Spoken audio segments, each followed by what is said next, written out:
पुढे पाहत आहोत आपण लेखन कौशल्य. काय पाहायचं आपल्याला? लेखन कौशल्य. निबंध लेखन. निबंध लेखन हा जो भाग आहे किंवा हा जो प्रकार आहे, तुम्ही लहानपणापासून तुम्ही मला वाटतं निबंध लेखन हे तुमच्या सोयीचं झालेलं आहे, तुम्हाला ओळखीचं झालेला आहे शब्द. तर निबंध म्हणजे काय? तर स्वविचारांचे तुम्हाला जे विचार आहेत, स्वविचार म्हणजे तुमचे स्वतःचे विचार, स्वविचारांचे प्रकटीकरण, स्वविचारांचे प्रकटीकरण ही क्षमता, हे कौशल्य आत्मसात करण्यासाठी निबंध लेखन या घटकाचा महत्वाचा अभ्यास महत्वाचा आवश्यक असतो. निबंध लेखन म्हणजे विचारांची विषयानुरूप केलेली मुद्देसूद मांडणी. यावर्षी आपण प्रसंग लेखन, आत्मकथन, वैचारिक या निबंध लेखन प्रकारचा अभ्यास तुम्हाला करायचा आहे इयत्ता 10वीला. निबंध पहिल्या भागात तुम्हाला प्रसंग लेखन किंवा अनुभव लेखन, प्रसंग लेखन किंवा अनुभव लेखन काय बघा. आता प्रसंग लेखन किंवा अनुभव लेखनामध्ये काय येतं, तर एखादं दृश्य तुम्ही पाहिलेलं आहे, पाहिलेल्या एखाद्या दृश्याचे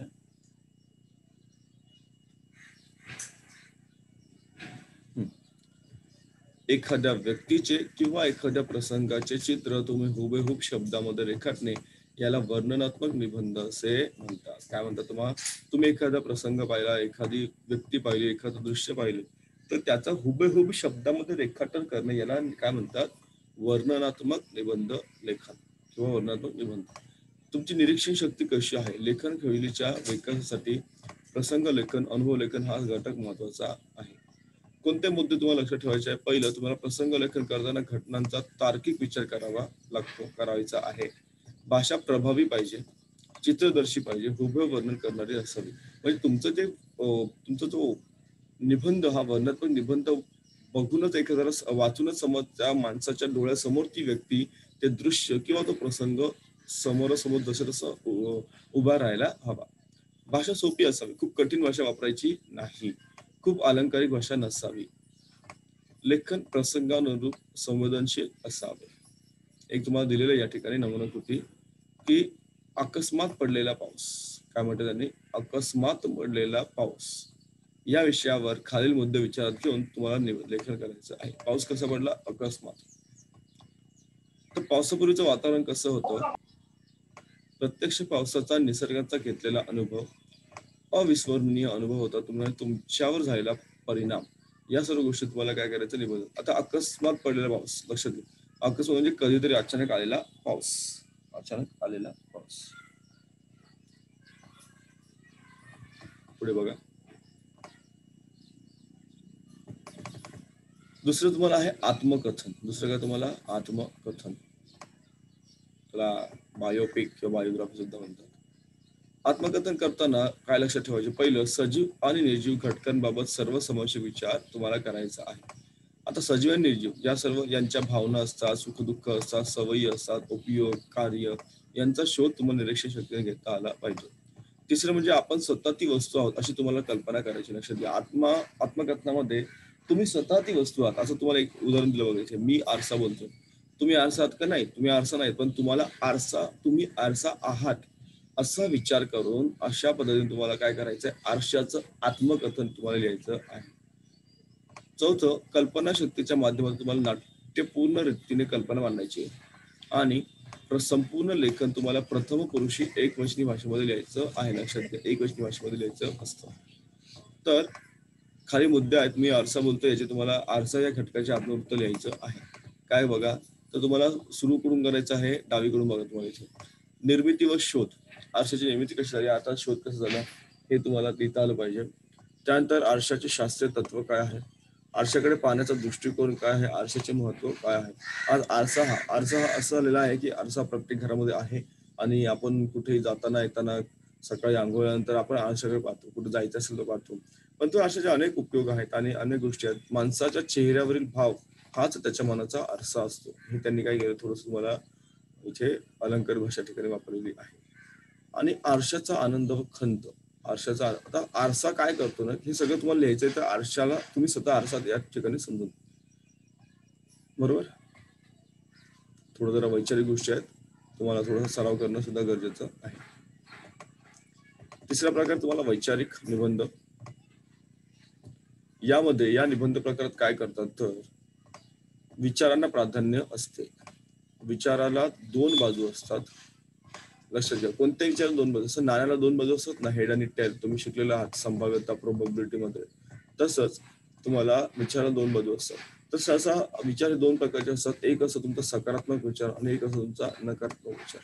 खूप गोष्टी असतात, लक्षात घ्या. रिझल्ट लागायच्या आधी तुमच्या मनामध्ये चलबिचल चालू असते, सकारात्मक आणि नकारात्मक दोन्ही गोष्टी. लक्षात घ्या, परीक्षा झाली, रिझल्ट आला, बोर्ड, आणि हे कधी होतं जेव्हा बोर्डाची परीक्षा असते किंवा थोडंसं खूप महत्वाच्या गोष्टी असतात, त्यावेळेस तुम्हाला हे पटकन कळतं की तुमच्या मनामध्ये धाकधूक चालू असेल. एक मन म्हणतं तुमचा सकारात्मक विचार करतं, एक मन तुमचं, दुसरं मन तुमचा नकारात्मक विचार करत असतं. योग्य आणि दोन्ही बाजूंची साधक बाधक चर्चा व्हायला पाहिजे. मुद्द्यांची मांडणी सुसंगत आणि तार्किक विचारानुसार असावी. मुद्द्यांचे समर्थन करण्यास नामवंत विचारवंतांचे विचार, म्हणी, सुवचने तुम्ही याचा आधार घेऊ शकता. तुम्हाला टीप दिली आहे की वाचन, निरीक्षण, चिकित्सक विचार हे वैचारिक मांडण्यासाठी आवश्यक असतात. मी माझ्या देशाचा नागरिक या विषयावर तुम्हाला खाली मुद्दे घेऊन काय करायचं, लेखन करायचं आहे. मी माझ्या देशाचा नागरिक वैचारिक आहे, तुम्हाला खूप महत्वाचं आहे. मी माझ्या देशाचा नागरिक. तर नागरिक जर तुम्ही आहात तर तुम्हाला हे सर्व मुद्दे तुमच्यासाठी लागू होतील.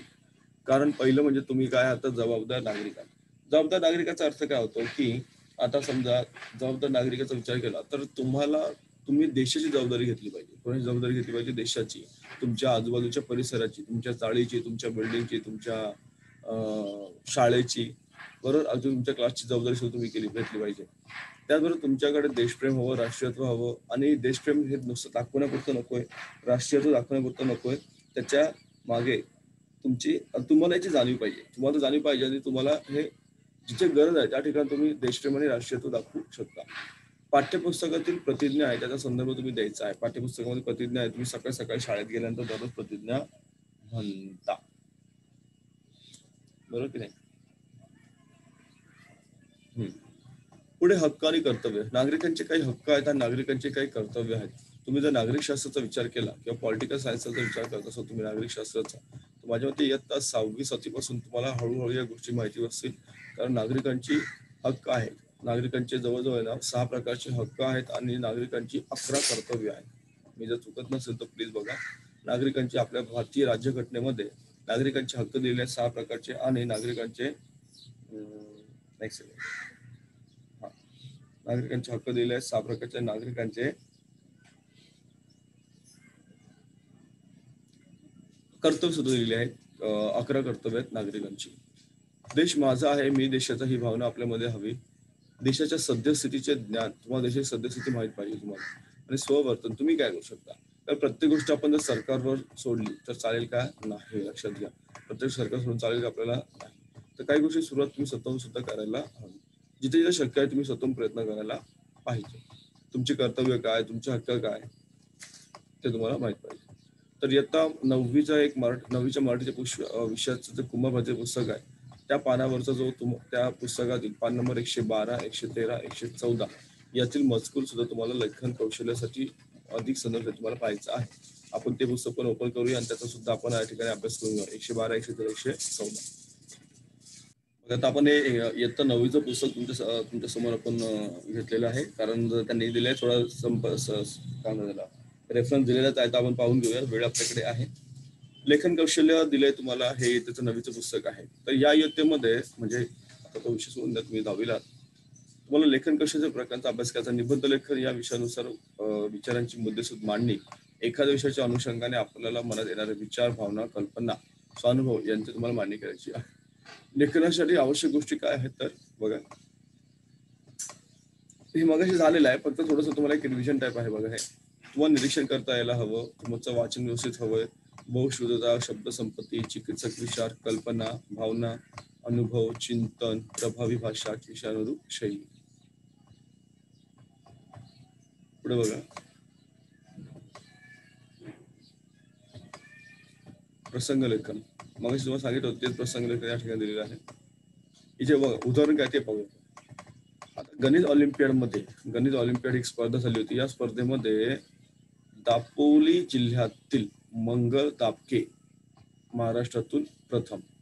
तर या व्यक्तीचा मान्य शिक्षणाधिकाऱ्यांच्या हस्ते मंगलचा विशेष गौरव सोहळा झाला होता. शिक्षक, मुख्याध्यापक व मान्यवरांतर्फे कौतुक झालं होतं. पालक कृतार्थ झाले होते. मंगळकडून शिक्षकांच्या मार्गदर्शनाबद्दल कृतज्ञता व्यक्त झाली होती आणि त्याच्यावर अभिनंदनाचा वर्षावर शुभेच्छा होत्या, ज्याचं तुम्हाला वृत्तांत बनवायचं आहे. प्रसंग लेखन आहे तुम्हाला दिलेलं प्रसंग लेखन. आत्मकथन तुम्हाला इथे दिलेलं आहे तुमच्या वर्गामध्ये असणारा बाग. काय दिलं तुम्हाला? वर्गामध्ये असणारा बाग किंवा बेंच. तर तुमच्या वर्गातील बाग तुमच्याशी बोलतोय अशी तुम्हाला कल्पना करून त्याचं आत्मकथन लिहायचं आहे. बाग बघा ना, साहजिकच आहे, तुम्ही लहानपणापासून या बागेवर बसता, तो बाग काय विचार करत असेल, त्याने काय काय सर्व गोष्टी त्याच्या अनुभव असेल हे तुम्हाला लिहायचं. अजून एक तुम्हाला दिलंय की मी पक्षी झाले तर.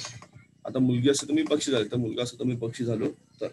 तो पक्षी झाला तर काय काय करता येतं? खूप साध्या खूप महत्वाच्या गोष्टी आहेत बघा. पक्षी झाले तर तुम्हाला शाळेत उडून जाता येईल. वाहतुकीचा प्रश्न आहे का? नाही. वाहतुकीचा प्रश्न आहे का? नाही. कारण तिथे ट्रॅफिक लागेल का? तुम्हाला नाही. कुठे वेळेस ट्रॅफिक लागणार नाही. उडाला उडत उडत तुम्ही शाळेमध्ये जाऊ शकता. तुम्हाला त्याचबरोबर निसर्गाचे सुद्धा दर्शन होईल.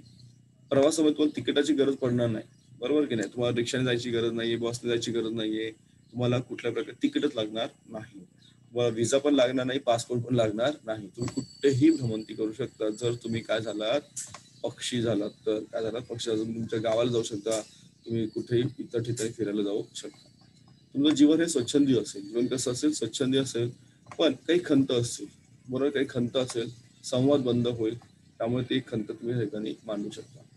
हे तुमच्या वैचारिक बुद्धी म्हणजे तुमच्या बुद्धीला चालना देणारे काय आहे तो प्रकार आहे.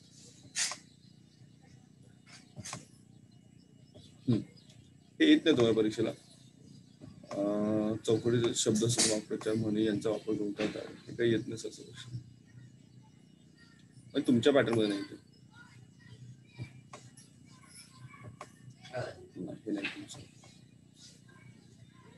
तुमची जी कृतीपत्रिका पाहिली तुम्ही, कृतीपत्रिकामध्ये तुमचा जो शेवटचा जो भाग आहे त्याच्यामध्ये तुम्हाला ट्रान्सलेशन आहे बघा, ट्रान्सलेशन करायचं असतं.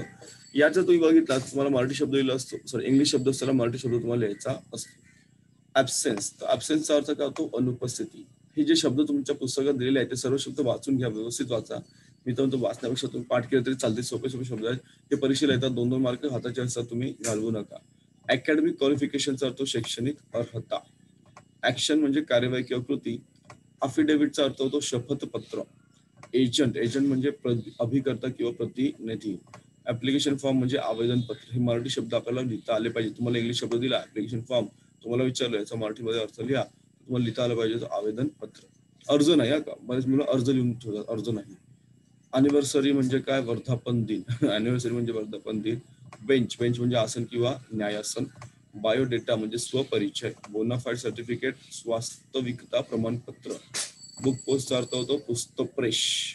कॅलिग्राफी, कॅलिग्राफी हे पहिल्याच याच्यामध्ये विचारलं होतं, तुमच्या बोर्डाच्या परीक्षेला विचारलं होतं कॅलिग्राफी.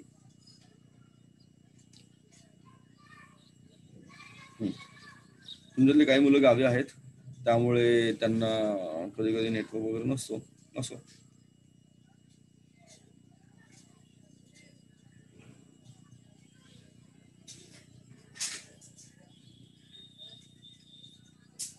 ओके चलो आगे जाएंगे, पुढे जाऊया.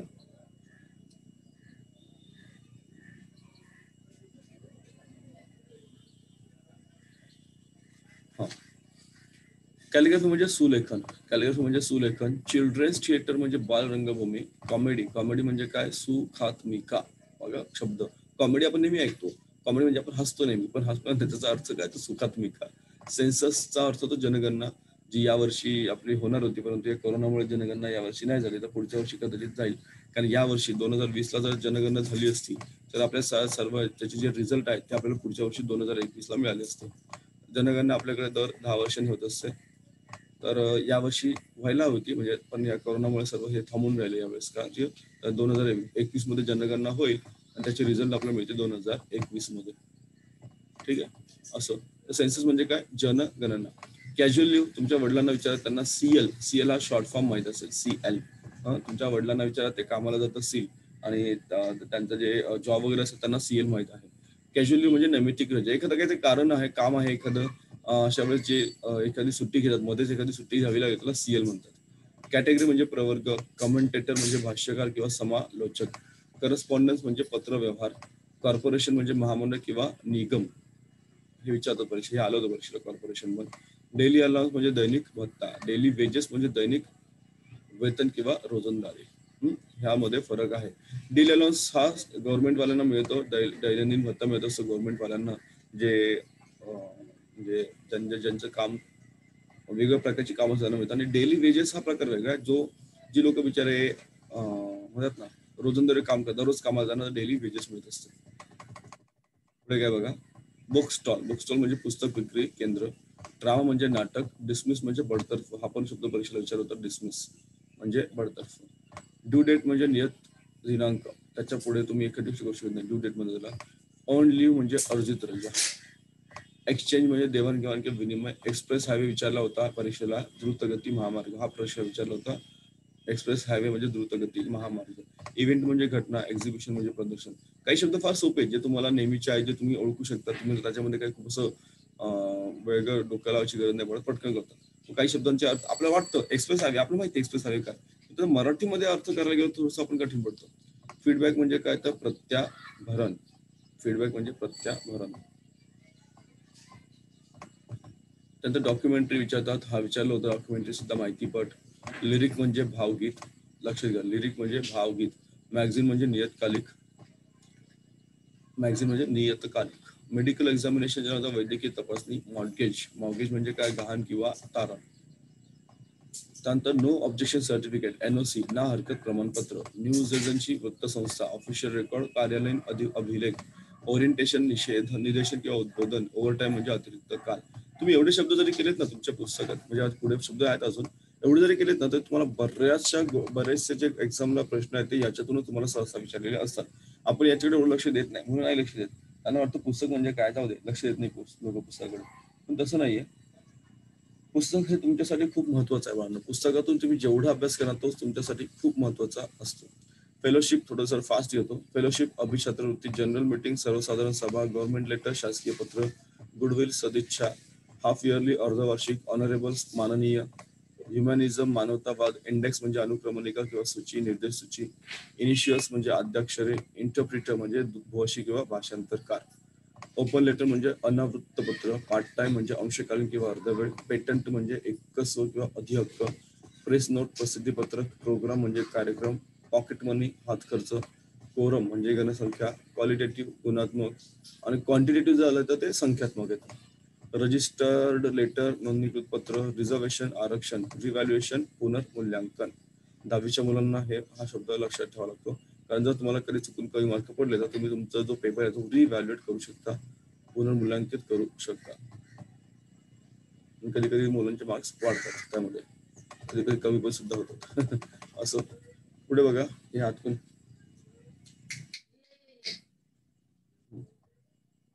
जॉईंट मीटिंग म्हणजे संयुक्त सभा. ज्युनियर क्लार्क म्हणजे कनिष्ठ लिपिक. जर्नलिझम, पत्रकारिता. लेक्चरर, अधिव्याख्याता. सिनियर क्लार्क, वरिष्ठ लिपिक. लेटर हेड, नावनोंदित पत्र. शो कॉज नोटीस, कारणे दाखवा. नोटीस म्हटले. लेबर कोर्ट, कामगार न्यायालय. सॉव्हर्नियर, एक मिनिट काय दिलं शब्द, सॉव्हर्नियर म्हणजे स्मरणिका. सुपरवायझर, पर्यवेक्षक. व्हॅल्युएशन, मूल्यांकन. वर्बल म्हणजे शाब्दिक किंवा तोंडी. रिसेप्शनिस्ट आपल्याकडे असतात, आपण पाहिलं हॉटेलमध्ये वगैरे कुठे. स्वागत कार म्हणतात त्याला. रिफ्रेशमेंट, अल्पोपहार. सेक्रेटरी, सचिव, कार्यवाह. लेसन नोट, पाठ टिप्पणी. सर्व्हिस बुक, सेवा पुस्तक. लिफ्ट, उद्वाहक यंत्र किंवा उद्वाहक म्हणतात त्याला. सोनेटचा अर्थ करतो सुनीत किंवा काव्य प्रकार आहे. अंडरटेकिंग, हमीपत्र. युनिट, घटक, एकक. सर्वे, सर्वेक्षण, पाणी. सिनॉप्सिस, प्रबंध. सूरपरेषा, सारांश. टॅक्स म्हणजे कर. एवढे शब्द तुमचे जर पाठ झालेत ना, पाठ म्हणजे व्यवस्थित लक्षात राहिलेत ना, खरंच तुम्हाला सांगतो तुमचे हातचे मार्क जाणारच नाहीत, अजिबात जाणार नाहीत. वर्कशॉप, कार्यशाळा. अप टू डेट, अद्ययावत. वॉलपेपर, भिंतीला चिकटवण्याचा कागद. यार्ड म्हणजे आवार. 0 म्हणजे 0 तास. झोन म्हणजे परिमंडळ. अनऑथराइज्ड, अनधिकृत. ऑथराइज्ड, अधिकृत. ट्रान्सलेटर, अनुवादक. मोबाईल, भ्रमणध्वनी. ट्रेडमार्क, बोध चिन्ह.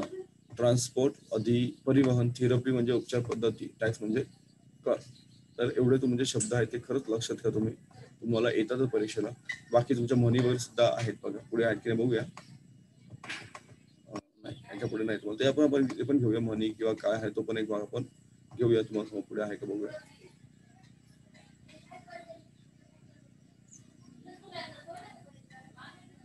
नाही, एवढंच आहे तुमचं. ठीक, चल.